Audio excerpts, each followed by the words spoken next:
جو عورت ہمیشہ جوان رہنا چاہتی ہے وہ یہ ایک کام لازمی کرے۔ مزید ایسی اچھی ویڈیوز کے لیے چینل کو سبسکرائب کر کے بیل آئیکن کو پریس کریں۔ عورت کی سب سے بڑی کمزوری یہ ہے کہ وہ جلد اعتبار کر لیتی ہے۔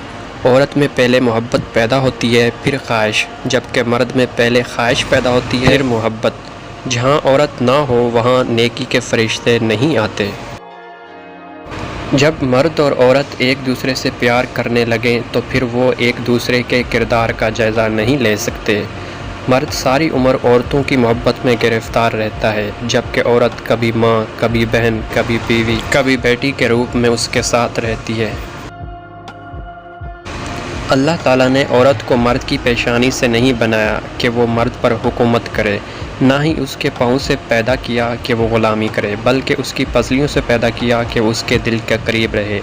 عورت کی کامیاب زندگی کا راز اس کے شوہر کی رضامندی میں ہے۔ جب کوئی عورت اس حالت میں دنیا سے رخصت ہو کہ وہ اس کا شوہر اس سے راضی ہو، وہ عورت جنت میں جائے گی۔ یہ دنیا بھی کتنی عجیب ہے کہ لوگ اپنے سے طاقتور کو دوست بنانا چاہتے ہیں، لیکن اپنے دوست کو اپنے سے کمزور دیکھنا چاہتے ہیں۔ بدصورت آدمی وہ ہے جس کی تنہائی بدصورت ہو۔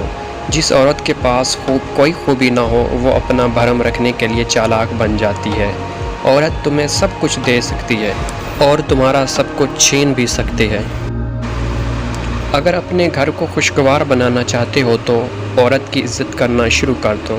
اگر اپنے بچوں کو نیکی کی طرف لے جانا چاہتے ہو تو خود نیکی کے کام کرو۔ مزید ایسی ویڈیوز کے لیے چینل کو سبسکرائب کر کے بیل آئیکن کو پریس کریں۔